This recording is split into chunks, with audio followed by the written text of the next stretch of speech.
శ్రీ లక్ష్మీ నరసింహస్వామి జ్యోతిష్యాలయం. మీకు తీరని ఎటువంటి సమస్యలున్నా పూజారి గురువుగారిని సంప్రదించండి. ప్రేమ, పెళ్లి, భార్యాభర్తల సమస్యలు, స్త్రీ పురుష వశీకరణం 100% గ్యారంటీ. ఇక ఇల్లు, భూమి సమస్యలు, సంతానం లేకపోవడం, నమ్మిన అమ్మాయి లేదా నమ్మిన అబ్బాయి దూరమయ్యారా? అయితే లక్ష్మీ నరసింహస్వామి పూజారి గారిని సంప్రదించండి. ప్రత్యేకమైన పూజలు చేస్తారు. నమ్మకంతో గురువుగారిని సంప్రదించండి.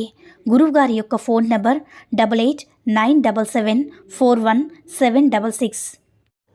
ఓం సాయిరామ్. సమర్థ సద్గురు సాయినాథ్ మహారాజ్కి జై. సాయిబాబా భక్తులందరూ కూడా నమస్కారం అండి. సాయినాథుని ఆశీస్సులతో అందరూ కూడా సుఖంగా, సంతోషంగా, అష్టైశ్వర్య, ఆరోగ్య అభివృద్ధితో ఉండాలని మనస్ఫూర్తిగా కోరుకుంటూ ఈరోజు ఈ వీడియోని మొదలు పెడుతున్నాను. ఈరోజు వీడియో ఏంటంటే, కలిసొచ్చే కాలం వచ్చేసింది బిడ్డ. ఇక నీ జీవితం బ్రహ్మాండంగా ఉండబోతుంది. ఒక అవకాశాన్ని పంపిస్తున్నాను, అస్సలు చేజార్చుకోవద్దు అని మన బాబాగారు అయితే ఈరోజు మనకి చాలా అంటే చాలా అద్భుతమైనటువంటి సందేశంతో అయితే మన ముందుకు వచ్చారండి. మరి మన బాబాగారు ఏమంటున్నారంటే, బిడ్డ, ఈరోజు నీకు ఒక మంచి దారి చూపించడానికి వచ్చానమ్మా. ఆ దారిలో వెళితే నీ జీవితం బ్రహ్మాండంగా ఉంటుంది. ఇక నీకు రాబోయే కాలమంతా కూడా నీ బాబా చెప్పినట్లు చాలా బ్రహ్మాండంగా ఉంటుంది. నువ్వు ఊహించు తల్లి, అంత సంతోషం నీ జీవితంలో ఉంది. ఇది నా జీవితంనేనా అంటే ఇది నా జీవితమేనా అని ఆశ్చర్యపోతావు. ధన్యవాదాలు తండ్రని, ఇంత గొప్ప భవిష్యత్తు నాకు రాసావని ధన్యవాదాలు కూడా చెప్తావు. నమ్మి ఈ క్షణం ఇది విను తల్లి. ఇక రాబోయే రోజులు నీకు అనుకూలంగా ఉంటాయి. నువ్వు తెలుసో తెలియకో చేసిన తప్పుల వల్ల ఎన్నో సమస్యలు వచ్చావు కదా, వాటన్నిటిని కూడా ధైర్యంగా ఎదుర్కొన్నావు బిడ్డ నువ్వు. అది మంచిదే, కానీ నీలో ఉన్న చెడు లక్షణం ఏంటో చెప్పనా? నీ కోపం తల్లి. కాబట్టి నీ కోపమే నీకున్న అతి పెద్ద శత్రువు. అదే ఆ శత్రువును తరిమి కొట్టు బిడ్డ. అర్థం కాలేదా? అంటే నీ యొక్క కోపాన్ని తగ్గించుకోమని చెప్తున్నానమ్మా. అప్పుడే నీ జీవితం ప్రశాంతంగా ఉంటుంది. ఒక్కసారి కోపాన్ని తగ్గించుకుని చూడు. ఎప్పుడైతే నీకు పట్టరాని విపరీతమైన కోపం వస్తుందో ఒక 10 నిమిషాలు దాన్ని ఆపి చూడు తల్లి. మార్పు ఏంటో నీకే తెలుస్తుంది. జీవితం అనేది చాలా చిన్నదమ్మా. అలాంటిది చిన్న జీవితంలో పగలు, ప్రతీకారాలు, పోటీలు, గొడవలు ఎందుకు చెప్పు? ఆనందంగా, ప్రశాంతంగా ఉండడానికి ప్రయత్నం చెయ్యు. నిన్ను అంటే భూమిపై పంపింది కూడా దానికే తల్లి. సంతోషంగా ఒక విహారయాత్రకు వెళ్ళినా సరే ఆనందంగా గడిపి రావడానికి, కానీ నువ్వు అది మానేసి పగలు, ప్రతీకారాలు, కోపతాపాలు, బాధలు ఇవన్నీ అనుభవిస్తూ ఉన్నావు. దయచేసి అవన్నీ కూడా వదిలేసే. నీ బాబా తండ్రి పంపించింది అందుకు కాదు కదా, సంతోషంగా గడిపి రమ్మని పంపాను. నువ్వు కోరుకున్న ప్రతిదీ నీ చేతిలో పెడతాను. నీకు ఒక విషయం చెప్పన తల్లి, జీవితం అనేది ఎంతో అద్భుతమైనది. దాన్ని ఎప్పుడు కూడా ఏదో ఒక రోజు, ఏదో అంటే ఒక కథ కాదు, ఏదో ఒక రోజు కూడా కాదు, ప్రతి క్షణం, ప్రతి సెకండ్ కూడా ఎంతో సంతోషంగా జీవించాలి. మనసు ఎప్పుడు కూడా ప్రశాంతంగా ఉంచుకోవాలి. అప్పుడే నీ ఆరోగ్యం కూడా చాలా బాగుంటుంది.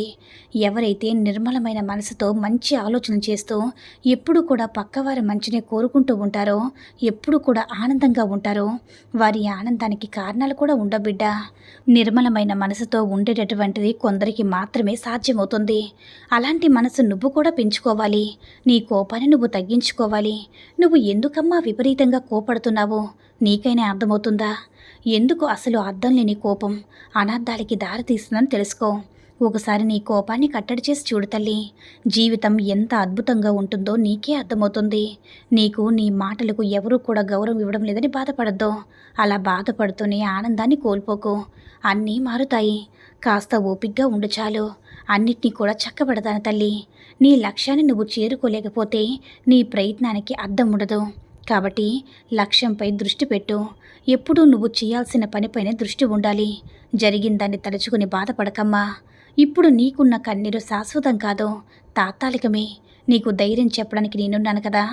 నీకైన కాలం వచ్చాక అన్నీ కూడా నీకు అనుకూలంగా మారుతాయి. కష్టకాలంలో భయపడకు. ఎందుకంటే జరిగేది వాటంతటవే జరిగిపోతాయి. ఎన్నో సమస్యలు వస్తాయేమని తలుచుకుంటూ కూర్చోకు బిడ్డ. నీకు తోడుగా ఉండి నీ యొక్క కష్టాలు తొలగించి అదృష్టాన్ని నీకు ప్రసాదిస్తాను. నన్ను నమ్మిన వెంటనే నీకు అదృష్ట గడియలు మొదలవుతాయి తల్లి. ప్రతి క్షణం ఆనందంగా ఉండడం నేర్చుకో. అందరినీ అపార్థం చేసుకోకు. ఎవరిని కూడా ఎవరు ఏమనుకున్నా సరే నువ్వు మాత్రం నీలానే ఉండు బిడ్డ. నచ్చిన వారు ఉంటారో, నచ్చని వారు వెళ్ళిపోతారో, కానీ వారు తిరిగి మళ్ళీ నీ దగ్గరికి వస్తారమ్మా. ఎందుకంటే నీ అంతటి నిజాయితీ వారికి నువ్వు చూపించిన నిర్మలమైన ప్రేమ ఎక్కడ కూడా దొరకదు. అయినా కానీ నీకు తోడుగా నేనుంటాను బిడ్డ. నేను నీకు కొన్ని అవకాశాలు కూడా పంపుతాను. ఓడిపోతానేమని అస్సలు భయపడకు. నువ్వు గెలవడానికి మాత్రమే పుట్టావు. నీ తలరాత నేను రాశాను బిడ్డ. నువ్వు ప్రతి దానిలో కూడా గెలుస్తావు. నువ్వు అనుకున్నది, నువ్వు కోరుకున్న ప్రతిదీ కూడా సాధించుకుంటావు. చూడు తల్లి, ఎన్ని కష్టాలు వచ్చినా సరే నేను చూపించిన దారిలో వెళ్ళు. నీకైనా మంచి రోజులు తప్పకుండా వస్తాయి. ఇప్పటి వరకు నీ దురదృష్టాన్ని, నీ కష్టాలను చూసి చూసి అలసిపోయావు కదా. అందుకే నీకు అన్నీ కూడా శుభాలే కలిగించాలని నేను వచ్చానమ్మా. దేనికోసమో నువ్వు దిగులు పడాల్సిన పని లేదు. ఎన్నో రోజులు కోరిక నెరవేరబోతుంది. అందుకోసం నువ్వు నన్ను ఏ కోరికైతే కోరావో, ఏ జీవితాన్నైతే ప్రసాదించమని అడిగావో అది తప్పకుండా నీకు అందిస్తాను. అందుకు తగ్గ ఏర్పాట్లు కూడా చేసేసానమ్మా. ఆలస్యం, కంగారు అయితే పడిపోవద్దు. అమృతం లాంటి నీ జీవితాన్ని నీకు అందిస్తాను. చూడు బిడ్డ, నీ భవిష్యత్తు చాలా అందంగా రాశాను. ఇంత అందమైన జీవితం రావడానికి కొంత ఆలస్యం అవుతుంది. ఎందుకో తెలుసా? పాల సముద్రాన్ని చిలగ్గానే మొదటి విస్మయం వస్తుంది. ఓపిగ్గా ఉంటే చివరికి అమృతం లభిస్తుంది. అర్థమైందా?